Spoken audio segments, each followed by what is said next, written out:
Good morning, everyone. Nice to see you all again. Everyone should have a Shavua Tov. Us to all the Jewish people, Bezrat Hashem, in these difficult times. Mashiach is going to be revealed any minute, Bezrat Hashem. I have just a question. Wait. His flight was canceled. Yesterday, everyone knows it was Shabbat. I see people driving in Shabbat. How is it that possible that we can't become people are not violating Shabbat? Well, one of Mashiach's jobs is to bring everyone to tshuva. But then they say if people like keep Shabbat twice, and everyone then in a row, then they'll come, right? Yeah, it says that in the Gemara. Look, the reason why has not come yet. Mashiach is even going to bring the tzaddikim to tshuva. I'm tzaddikim. Huh? The tzaddikim don't make any mistakes. That's true, because there's two types of tshuva. There's one type of tshuva where a person has to do a tshuva for something bad he did. What about when he pulled medals in Shabbat? Yeah. But who said that they use electricity? On Shabbat. It was for windsurfing.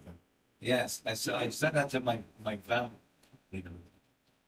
Yeah, you guys want me here? And there's another type of tshuva where the tzaddikim, since they go from rung to rung in holiness, they never really feel that longing that a Baal Tshuva feels. Someone who has been far away feels he's far from the king. He wants to get to the palace. He wants to be close to the king. That feeling is lacking by the tzaddikim. So that's what it means that Mashiach is going to bring even the tzaddikim to tshuva. There's different levels of tshuva. And so until that great light is revealed, there's still going to be the possibility of people to not do the right things. I mean, it's very nice that someone got a gold medal, but it's not nice that they did it on Shabbos. What do you think Hashem would have wanted? That they should have participated? Was the participation involving malacha? Did they have to be machal Shabbos? And windsurfing, I don't think that happened. He wasn't using. There was windsurfing, there's no engine for but still. I remember when I was a kid, Art Shamsky was the catcher for the Mets. Yeah. It was a World Series game, and Yom Kippur came out. He didn't play. It was the talk of the school. You know, Art Shamsky didn't play. We were very proud of Art Shamsky, you know. And I heard about Sandy Koufax. That was a little before my time. I mean, I think I was born already, but I was just too young to really know about it. But Sandy Koufax also didn't play. You heard of Sandy Koufax? He was a pitcher for the New York Yankees, right? No, Los Angeles Dodgers. Los Angeles Dodgers? 1965 World Series. 90s, I was 5 years old. Yeah, maybe like 60. He may have been it, but this was in 65. And he was the best pitcher in the league. He was a great pitcher. But he said, it's Yom Kippur and I'm a Jew. I'm not going to come and play. It was a big Kiddush Hashem. Made a huge Kiddush Hashem. Inspired Jews until this day. And they lost the game. They won the series. They won the series? The funny thing is, the same pitcher was just mentioned the next day. Art Shamsky is the line of that getting let's pitcher only pitches every 4 or 5 days. Oh, I see. So I heard that the guy who pitched instead of him, they lost the game. He said to the coach afterwards, bet you wish I was Jewish. So One time I was offered a job and they told me like, okay, I only have to do once a month in Shabbat, 9 to 12. That's what I'd like to. It's a great offer, but I have to refuse it. So Bezrat Hashem will deliver us from these difficult times. Our nation is not new to miracles. And we just have to make ourselves a fitting receptacle for the bracha of Hashem. And the Rebbe wrote many years ago that that's by increasing and studying Torah and trying to concentrate more on the davening and giving tzedakah and doing avas yisrael. These are all things that make the Jewish people vessels to receive the bracha, which will certainly come in a Bezrat Hashem in a revealed manner.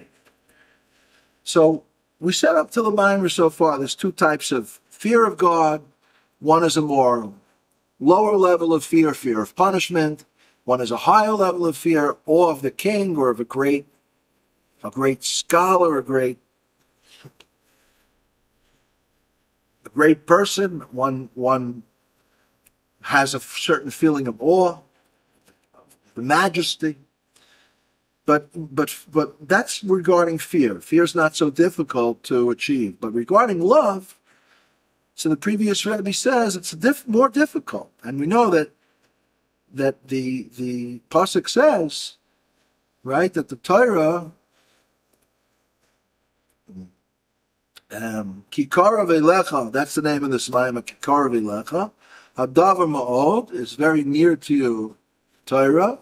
Beficha ubilvavcha la'asos. In your speech and in your heart, to do what it says in your heart.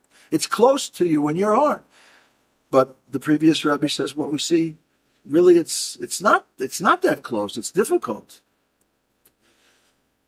Because the heart, love, requires that a person actually flips his love from loving things of this world to loving what HaKadosh Baruch Hu loves, to loving HaKadosh Baruch Hu and loving what HaKadosh Baruch Hu loves, or who HaKadosh Baruch Hu loves, and what HaKadosh Baruch Hu wants us to do. That's not such an easy thing. Like the Maamar Meforsa, like at the well-known statement which is brought in the Sefer called Chayvus HaLevavos, which says, Kashem she'i afshar sheyishkenu ha'eish v'hamayim b'kli echad, just like it's impossible that fire and water should dwell together in one vessel, Kain lo tishkoin b'leiv hamamin avas avaya v'avas oilavas.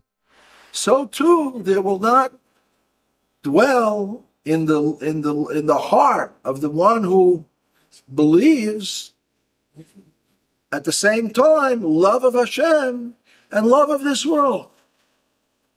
It's just opposites.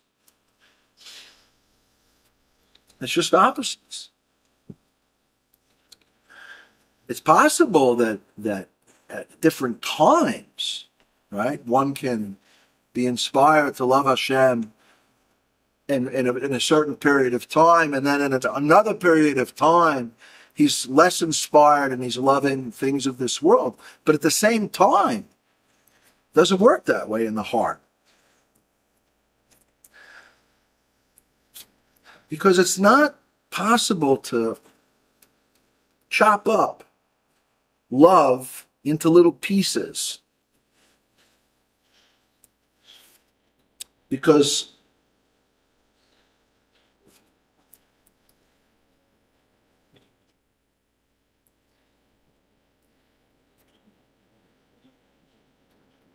love is a feeling, it's an internal feeling of closeness to something. I feel a closeness to the thing. I'm drawn to that which I love. Fear is the opposite. I move away from that which I'm scared of, that which I don't want in my life, because I know it's bad for me. Love is a feeling of being drawn close. In this context, fear does bring you closer. What brings him closer? Fear. When I say fear, Fear brings a person closer. What to what? people who fear us not run away from them. Right, but what's the fear? What's going on inside the person when you say they fear? What's the actual neither? What's the actual emotion that one's feeling?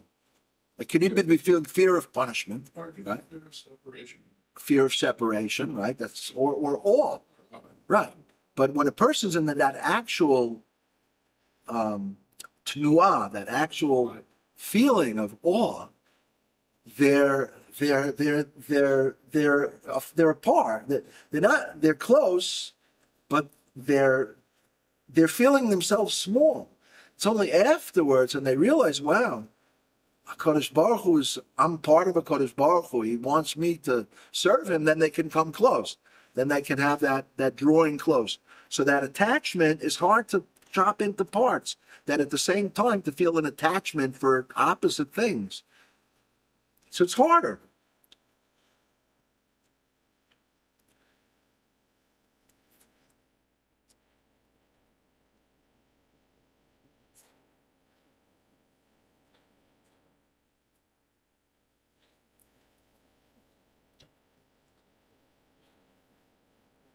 Therefore, what one must do is he must actually focus his heart from loving things of this world to loving Hashem. And that comes through Yegir Gedoyla Harbe Yosem Mikamo. And that comes with a lot more efforts are required to achieve that than it's required to achieve fear of God.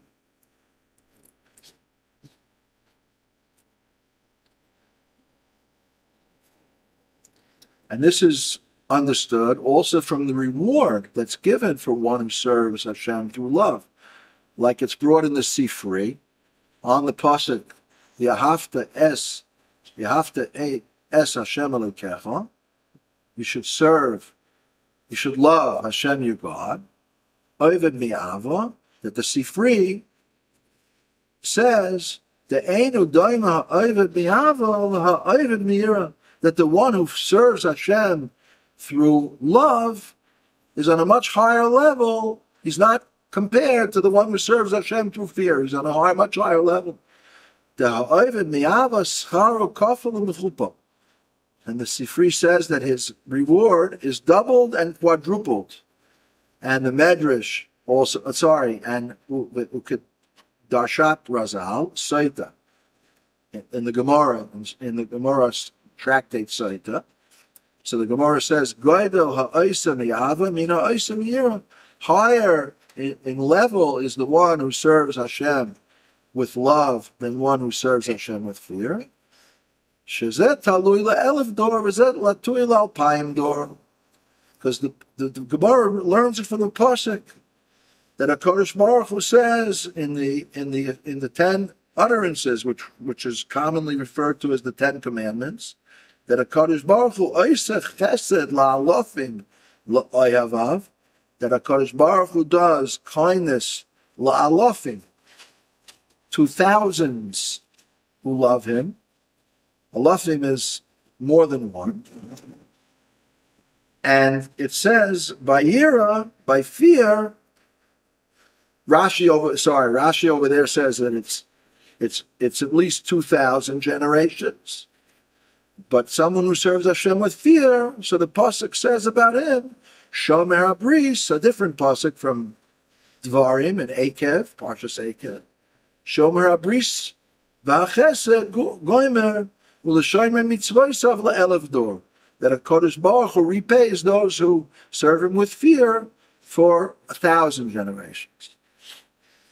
Which is still a nice chunk of time, 1,000 generations. But one who serves Hashem with love is on a higher level. And isn't it true, the Gam Halo Amru Razal, that Tzadikim Daf Belibam Rishusav, that our sages said that it's only that the Tzadikim, only the righteous, whose hearts are in their control. So if that's the case, that only by the Tzadikim, the hearts are under their control, which we'll see what that means in a moment. How is it so close to serve Hashem? How is it so close in our heart? It takes a lot of work.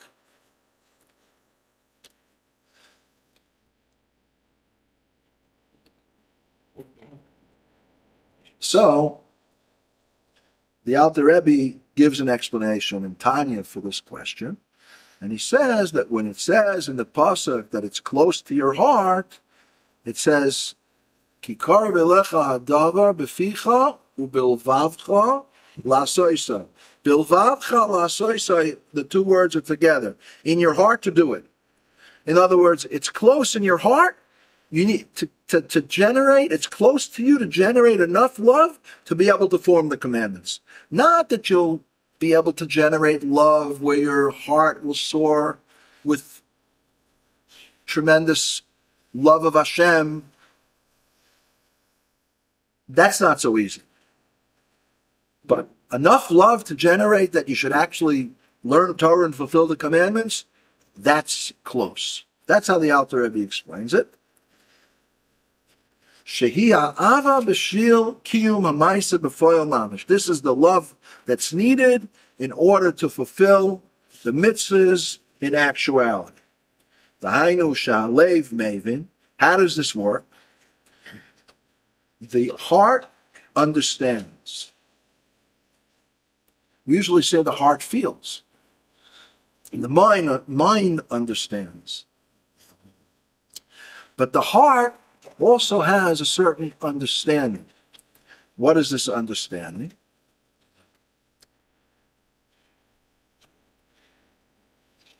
That the mind, how does the heart get? The heart gets this understanding from the mind. Okay? The mind and the heart are not, they're not separate to the extent that the mind doesn't have the ability to influence the heart.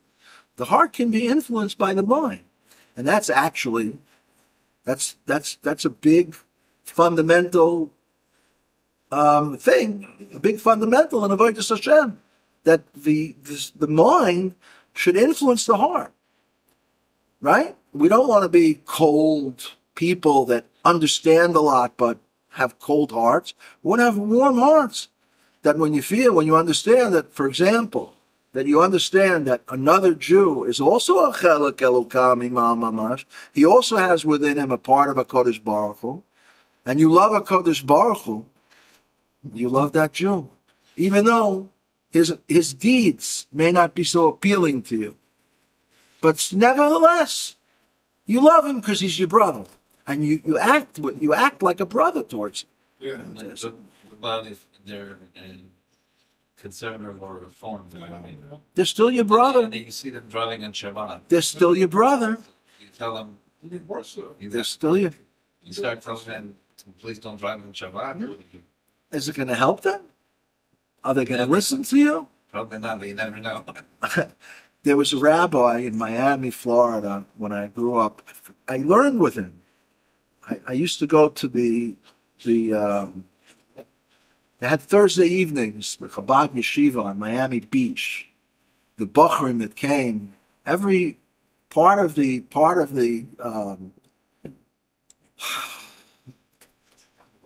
years of the Bachrim in Chabad Yeshivas is to do shlichus. The Bachrim themselves do shlichus, and Bachrim were sent from Crown Heights to the yeshiva in Florida to learn there and to support the community, to be like, bring a big fire to a place where it needs to be heated up. Even though Miami was very hot physically, it needed to be spiritually heated up, like every place needs to be spiritually heated up. Some places more than others.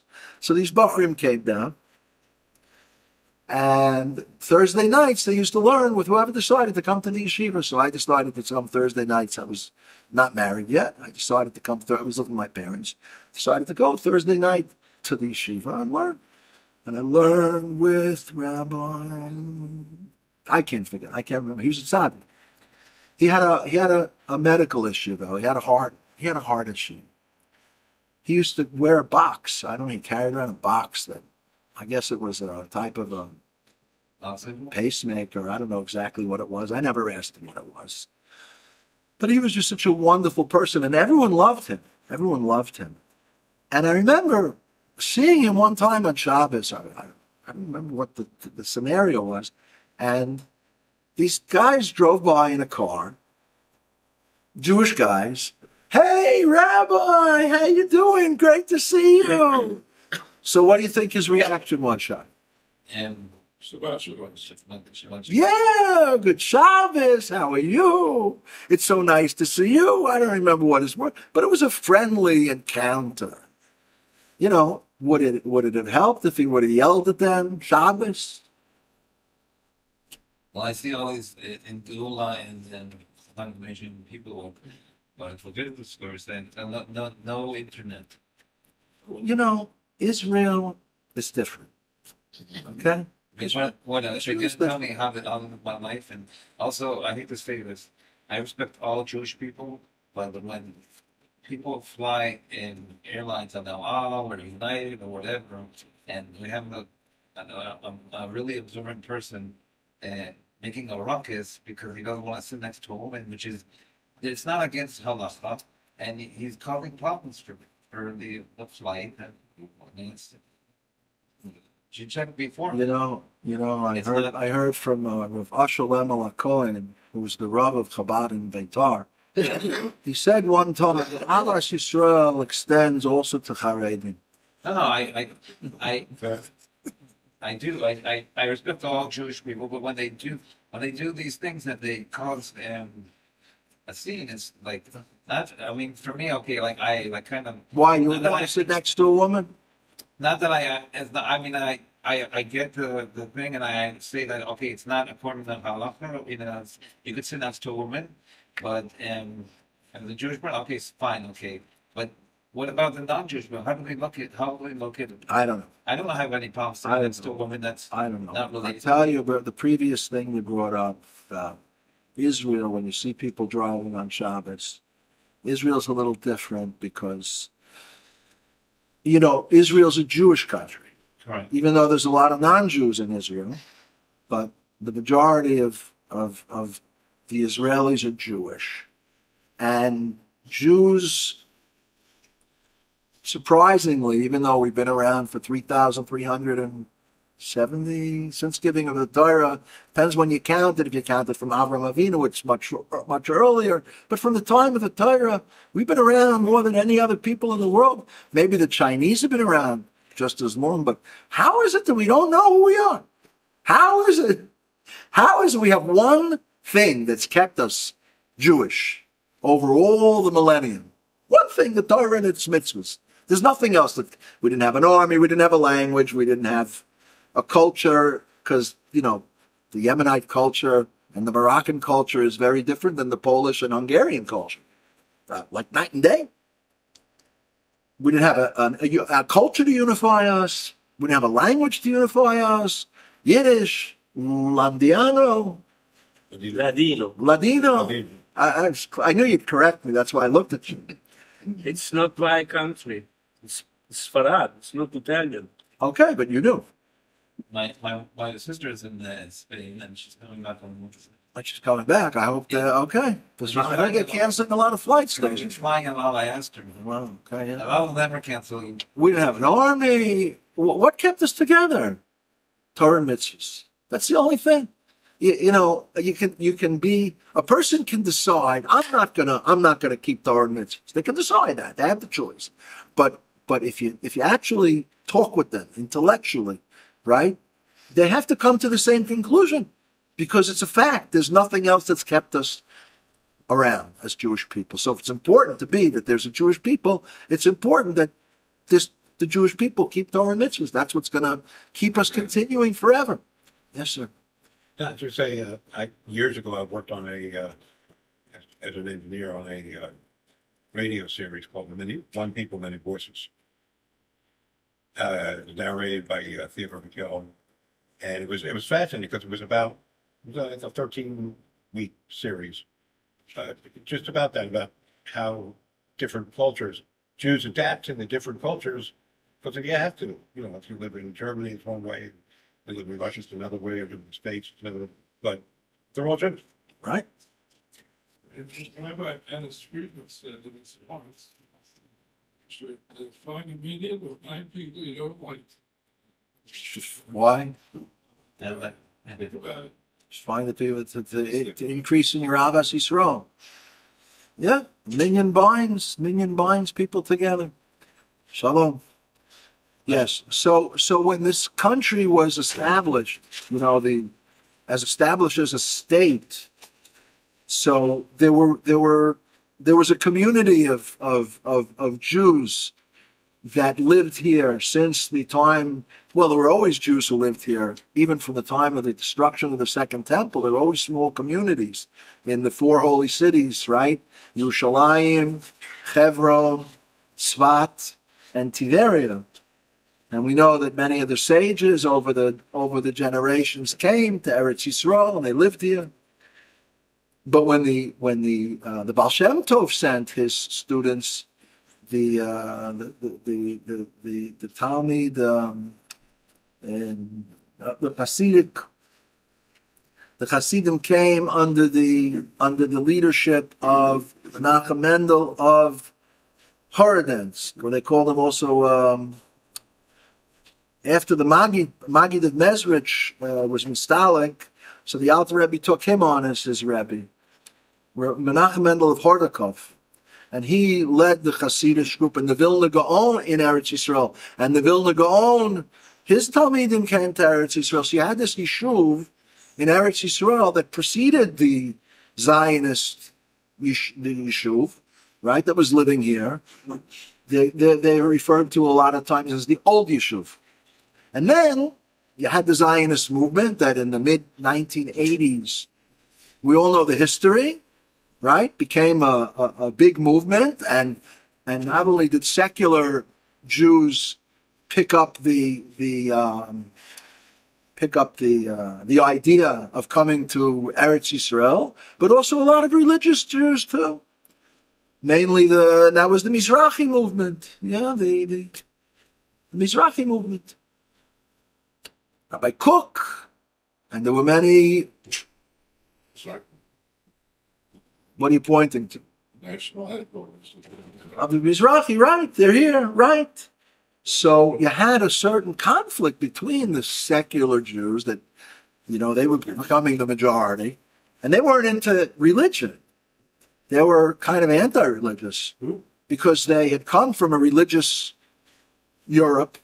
Many of them, Ben Gurion and a lot of his friends, his cronies, they learned in yeshivas. They knew what Torah was, but they didn't want anything. They didn't want it. They wanted a new type of a Jew, and that came into conflict with Jews that didn't understand how you could be anything other than just a Jew. What do you mean a new type of Jew? There's a Jew, there's a Jew, there's a Jew, there's a Jew. It doesn't matter where he lives, doesn't matter what country he comes from, but we have one Torah, we have one Hashem, right? Like Moshe Rabbeinu told the rebellion of Korach, right? We have one Hashem, we have one Kohen Gadol, we have one Mizbeach, we have one Beis Hamikdash, one Mishkan, right? We have one Torah. And there became this this friction. And then it was coming close to 1948, and Ben Gurion wanted to establish a state, and he didn't want the religious Jews to be against the state. Now, how would that look if you're going and you're trying to represent yourself to the world, that we are the representatives of the Jewish people, and we are now recreating the Jewish nation in the land of Israel, and the religious Jews are boycotting you and protesting? It doesn't look too good. He didn't want that. Today you have certain crazy people that are off the derech. They're off the curve, that they support the Arabs and the Iranians and the terrorists, and they're from, but they're crazies and they're ostracized. They're a minute number. But you wouldn't want a situation. Ben Gurion was a pragmatic leader. He didn't want a situation where the Orthodox, ultra-Orthodox Jews were against the state. So he made certain compromises. He said, okay, Shabbos is Shabbos. There's not going to be any any government-supported Chilul Shabbos. Right? There's not going to be desecration of Shabbos in the public area. Kashrus, in all the government institutions, we're going to ensure that there's kosher. The army, whatever those institutions are. And he gave over the maintenance of the Jewish family, marriage and divorce, over to the Rabbanut, that the Rabbanut will have this, they will be the ones who will have the decision-making power when it comes to marriage and divorce. I think, and exemptions, of course, for the army, for those who learn in yeshiva, because, the ultra-Orthodox didn't want that the Torah, young youth who were learning in yeshivas should not learn in yeshivas, because if they were drafted and they weren't learning in yeshivas, They were very few. They were very few, but they might become secular. And what would happen to the Torah? What would happen to the Torah learning community? So Ben Gurion also agreed to that too. And you had a certain status quo. That's what they talk about, the status quo. So, I mean, Shai brought up this question, but he's not here right now. But basically that friction, which was kind of like, became a resolution at the time of the creation of the state, right? It never kind of really was totally resolved. It was a compromise. And, sometimes when people make compromises, they're a little resentful that they had to compromise on their principles. And that friction continues. So you had people like who lived in Mea Shearim, and they didn't want people driving through Mea Shearim. I mean, before the Zionists came, right? People weren't driving through Mea Shearim on Shabbos. So now Jews are going to start driving through Mea Shearim on Shabbos. This is our home. This is where we live. This is where our streets where the children play. I mean, you could understand that. And in areas where the ultra-Orthodox actually lived, they won. There were demonstrations in Kikar Shabbos, Kikar Shabbos. There were demonstrations. And there were people that tried to break the fences and to go there with force and bring their cars and beep their horns. But in the end, I think pretty much, I'm never there on Shabbos, but I know that I think that it's pretty quiet. I don't think people drive through Mea Shearim on Shabbos, right? It's quiet. What? No vouch for that. You'll vouch for that. Okay. But then on the other hand, you have Shai, we were answering your question. Oh, sorry. And then we have on the other hand, you have the area by Bar Ilan, right? Which there's also, I'm sorry. it's a main street. It's a main street. Bar Ilan's a main thoroughfare that goes to Ramat Eshkol, and a lot of ultra-Orthodox Jews moved in there and said, hey, this is our street. And it became a source of friction. And I think that they didn't win because there were a lot of secular Jews living there too. And it's a main street, What are you going to do? I mean, anyone know? These days, I know there was a lot of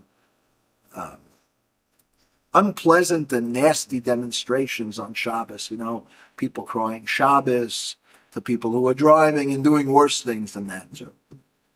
And I don't know what happens today over there. I don't know. I haven't heard about it, Baruch Hashem. At the same time, if I'm not obviously I don't want these people to drive, but I'm not the type that will throw rocks at them. Good for you. Good. It's good. I'm glad. I hope they don't do that. I hope they don't. There are certain people that maybe do, but it's terrible. It's not for them wrong. to be Beit Hadin or to play the role of Hashem, Right. To judge people. Maybe they have an emergency, maybe they don't, but whatever. I heard this story one time.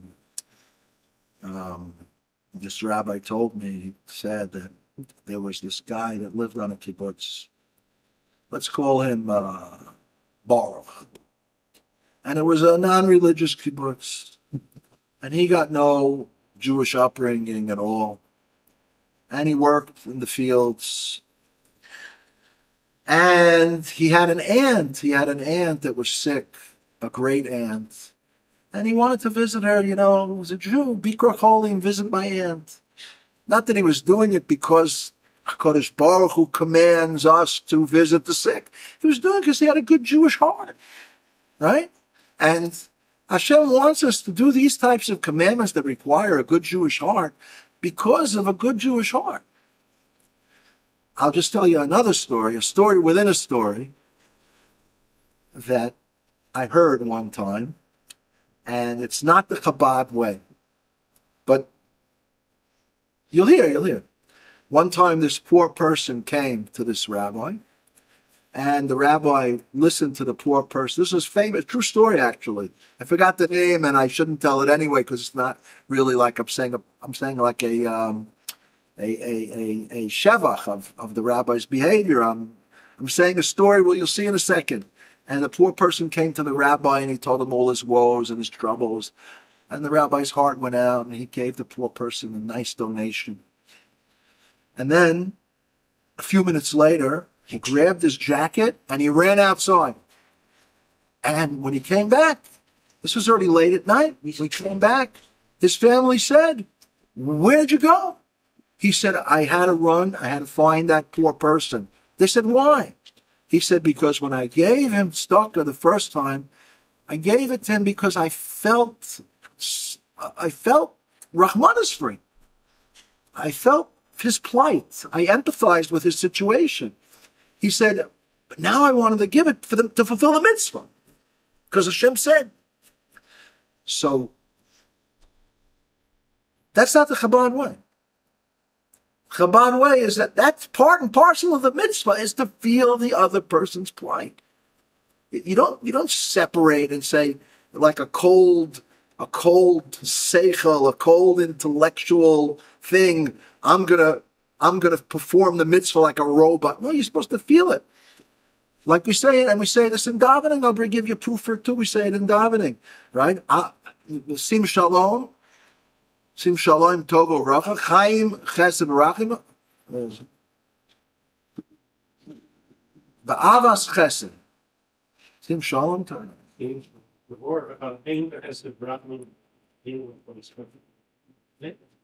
Is it that sim shalom where I'm bringing the proof? Once upon a time, I would say bring a siddur.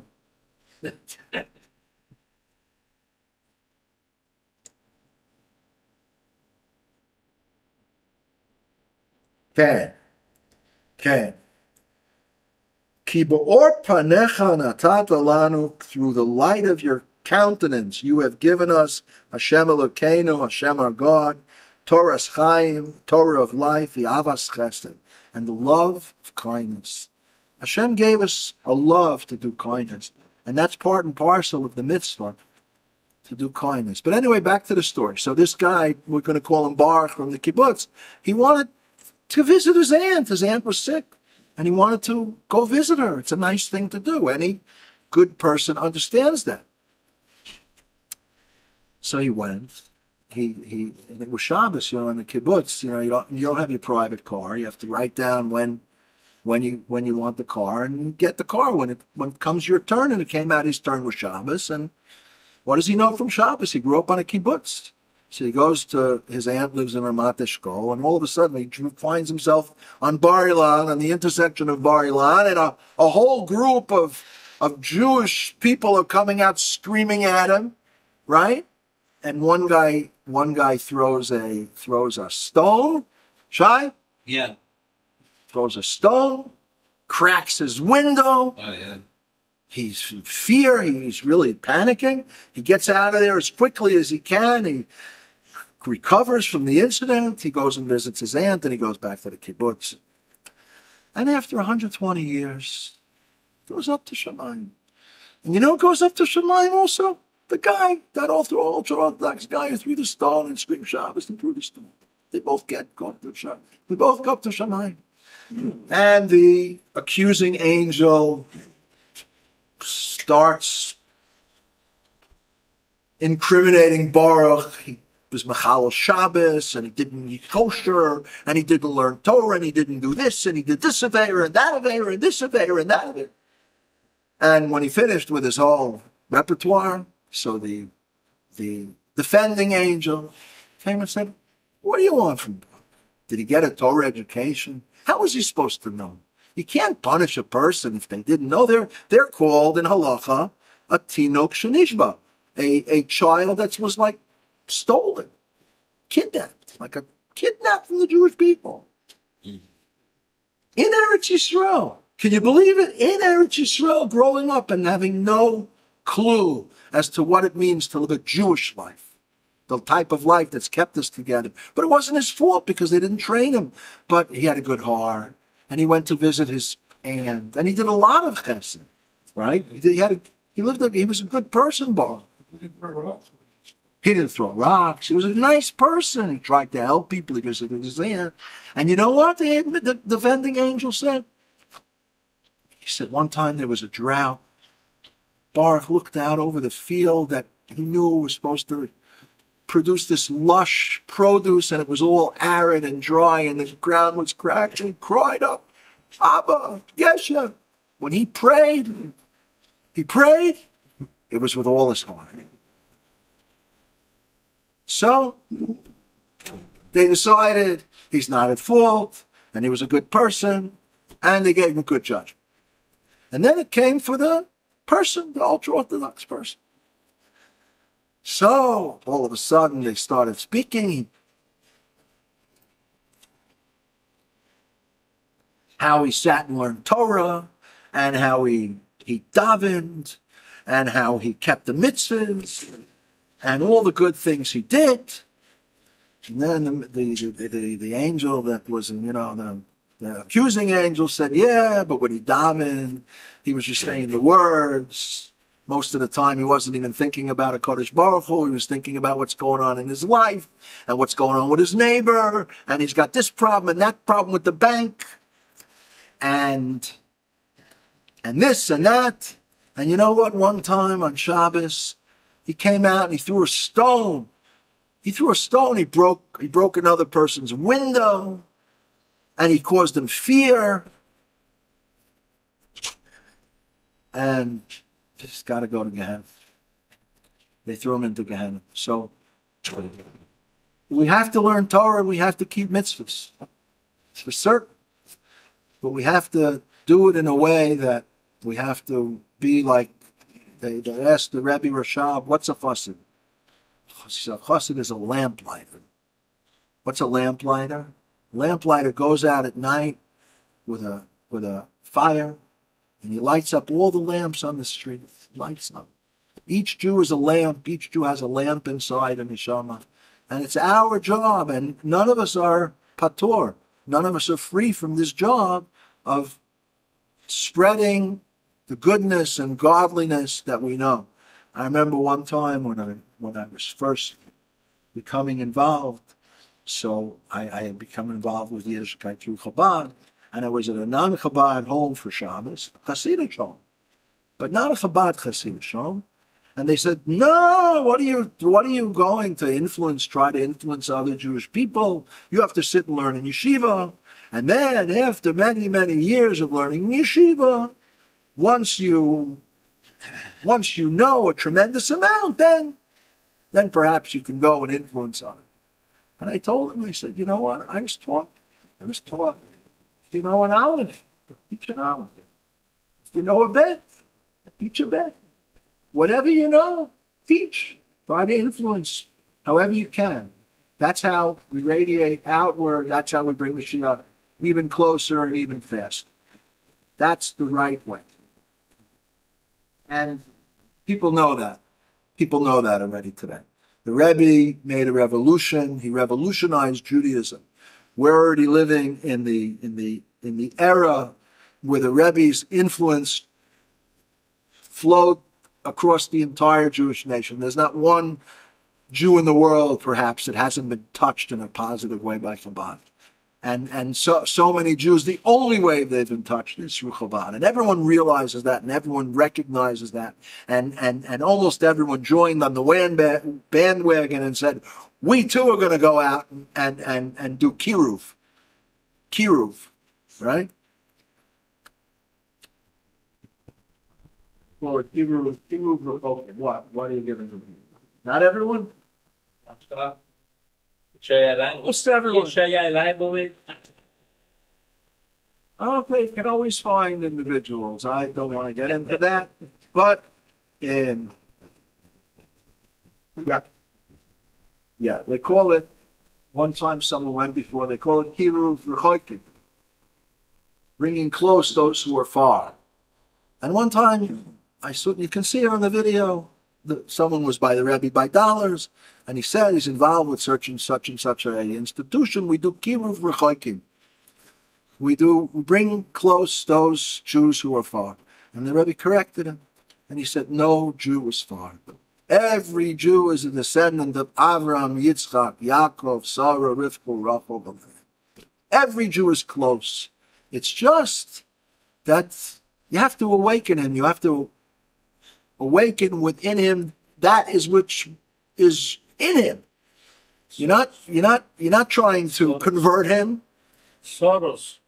You're trying to just reveal his essence, that it should come to the fore. It should be expressed in his thought, speech, and deed. So, yeah. Where were we? And that's what, I don't know how we got on the subject, because Shai asked the question. He should read Emma Bonim Semecho. Who? Shai. Tell him.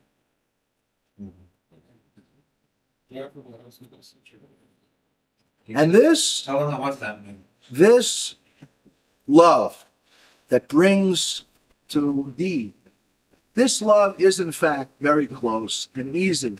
But every person, asher yesh lo moach v'kadkodod, that has a brain in his skull, he might be reshus, because even though his heart might not be under his influence, and that of tzaddik, where tzaddik, it's not required when the tzaddik understands something about a Kodesh Baruch Hu, his heart immediately feels his heart is influenced by it without struggle. That's not the case by us, right? That are not. It takes work. But anyone who has a brain in his skull can think about and dwell upon Gedulais Ein Sof Baruch Hu, the greatness of a Kodesh Baruch Hu. And he says here in the footnote, what is the, in just a synopsis of what is the thought process that a Jew should have. Hainu Shalev Mevin, the heart will understand because the mind understands. What is the mind understands? Ein Sof Baruch Hu, the greatness of a Kodesh Baruch Hu. The Kulo Kamei Chash, that before him all is like him.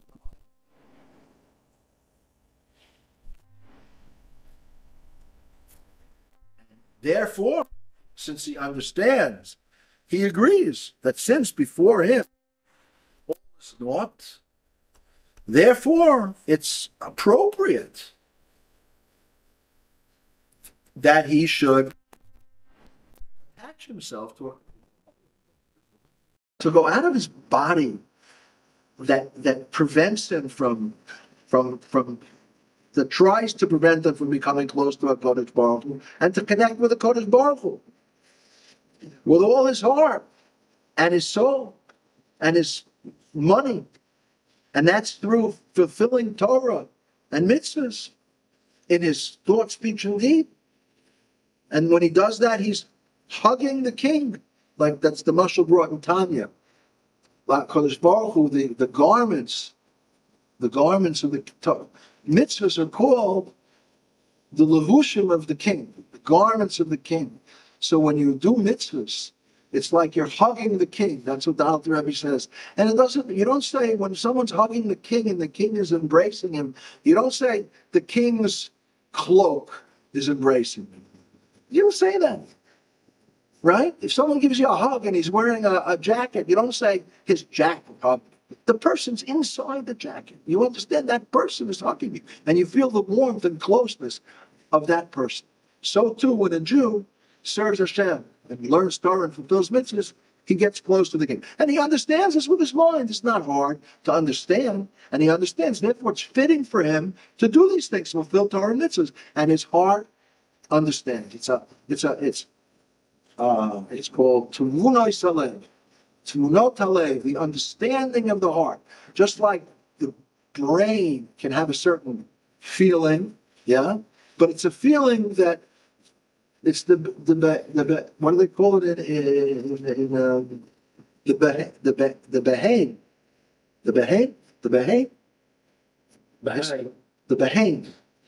It's a feeling that this is the way it should be. It's a haskama. It's an agreement. The mind understands how it should be, and the heart agrees. The heart agrees. There's not a detachment between the mind and the heart. Right? The Rebbe Rashab said that the mind has to influence the heart, right? That the heart should feel what the mind understands. And he also said the heart has to influence the mind. That the mind shouldn't just be a cold intellectual endeavor, but the mind also should be filled with vitality and energy and a certain feeling. I mean, there are people that, they learn Torah, they get a doctorate in some Torah profession, some category of Torah study, and they're not even observant, but they can lecture you about Torah and ideas, but it doesn't affect them because it's just in their mind. It's a cold seichel. You should follow my word. What? You should not follow my word. So that's the desires of the heart for things of this world. But when the heart should follow your mind, and your mind understands that Kadosh Baruch Hu's greatness, and the heart agrees, yeah. Therefore, it's fitting to serve Him, and therefore, I'm going to avoid those things that prevent me from becoming close to Him. That's the type of love that's easy. That's not so difficult.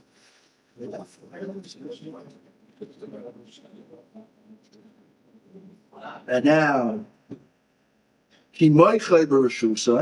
because even by people who are not tzaddikim, their mind is in their power,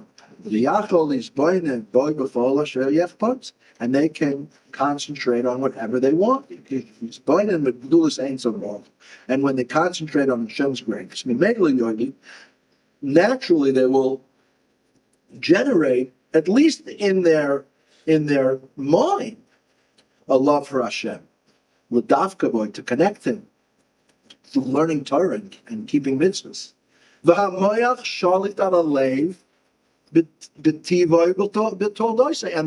the mind rules the heart by nature. Even on the Chalal Hasmali Shabalev, even on that part of the lake that's filled with the Nefesh Bahamis, Val Piv, and the heart, the mind rules not just the heart, the mind rules the mouth, what the mouth will say. Sometimes a person knows they shouldn't be saying something, but they really have a taiva, they really have a desire to say it. It's a juicy piece of slander. Slander is just saying something negative about another person. You're slandering the other person. It doesn't have to be that you can get sued in court of law, but it's nevertheless lashon hara. You're saying something bad about another Jew. It's an aveira. Yes, sir. What happens if that Jew's breaking one of the 7 mitzvahs of being alone? The Jew is breaking one of the 7 mitzvahs. Yeah, he's not going to say anything bad about it. The Jew, what do you mean breaking one of the commands of the Torah? 7 mitzvahs for the Gentiles. Yeah, right. Like, in other words, I'm not talking about breaking the 613. I mean, the mitzvahs for Jews. I'm talking about he's not even doing what a decent Gentile is supposed to do. You mean he's stealing? Or what if it's Or somebody he's serving idols, or he's murdering. Oh, yeah, or, So what's your question? is it lashon hara to say something bad about it? In general, it's lashon hara to say something bad about any Jew, unless there's a book that the Chofetz Chaim wrote called Shmiras HaLashon, Guard Your Tongue, and all the halachas of lashon hara are in it. It's a nice thick book, and he says in the beginning how many averas a person transgresses when he says lashon hara, and how many mitzvahs he fulfills when he stops himself from lashon hara. Because even if you get rewarded if you don't do an avera that you want to do, and you prevent yourself from doing the avera, you get rewarded like you did a mitzvah, because you had a desire to do that avera. And he said, I know there's something if it's already a publicized fact, and it's already the public knows about it, then it's perhaps not lashon hara to say it because it's already a well-known fact. But if it's something that this person is trying to cause harm, he's trying to cause damage in the Jewish people, then It's one of the 7 mitzvahs that are non-Jews are supposed to keep. Yeah, okay. So it could be that he's eating treif, or That's not one of the he's worshiping idols, right? But he's not and true that in a general way that has an effect on the world and on the entire Jewish people. But it's different when someone does something which is like bein adam lechavero, when he's a murderer, right? Right. Because then you have to prevent him from doing it. It's not just between him and himself. He's hurting the community. He's hurting another person. Therefore, you have to stop him. And if the way you have to stop him is to point out that this person is an evil person, you must stop him, and you have to call the police, you call the police. You don't have to worry. I'm speaking lashon hara. He's about to kill someone. You prevent him from doing harm. All right, so let's take promoting, homosexuality, abortion, that's immoral. Okay? That's forbidden to point, right? No, Yeah. Okay, so what happens if you have this Jew, it's not necessarily. a Jew that, Promoting it or doing it? What, it's immorality. you have a, Homosexuality is forbidden for Jews and Gentiles. right?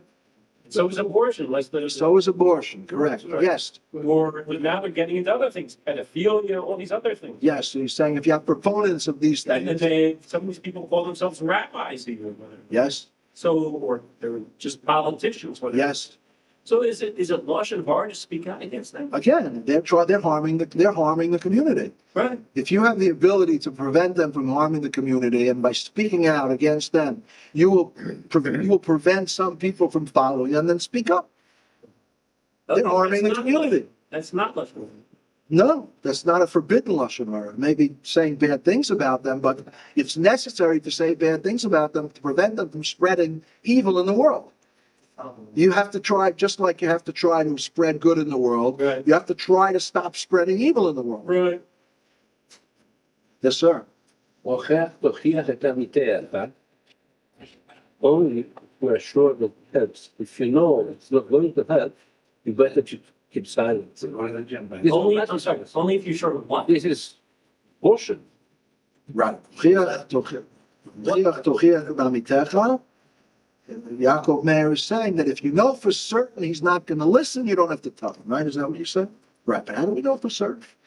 The Talmud says even give him tochacha, even give him rebuke 100 times. How did Rashi know? But if he hits you, you don't have to continue doing it. How did Rashi know what? That the one is not going to listen. If he says it, you can imagine he's not going to listen. If he says what? Go and say to Mr. Soros not to finance.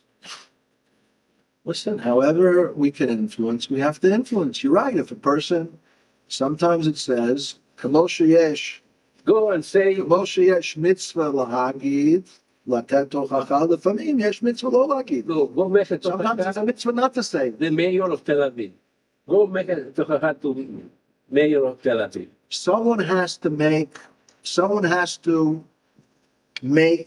the case for stopping whatever bad things Soros or the mayor of Tel Aviv are doing. someone who has the power to influence or has the platform of people to listen that perhaps will influence has the obligation to speak up. Just like we have an obligation to spread light and goodness and godliness, we have an obligation to prevent the spread of evil wherever we can, however we can. If people are trying to spread evil, you don't have to worry about speaking bad about them to stop. This is the point Shai was speaking. There is a limit when yes and when not. What Shai was speaking? Yeah. Okay, but there you're talking about private individuals Yeah. that aren't community leaders that are trying to spread their evil and their filth throughout the community and the world at large. People that are trying to do that are a danger to society. Yeah. They're breaking down the very building blocks of society, which is the most basic building block, right? That HaKadosh Baruch Hu created Adam and Chava, the family unit. So why the Rabbanut doesn't say a word when they make the LGBT movement kind through Jerusalem? The Rabbanut doesn't say a word? No? I don't know. You have to ask them. Anyway, I have to leave. It's 11 o'clock. Thank you very much. Okay, Charles. Let me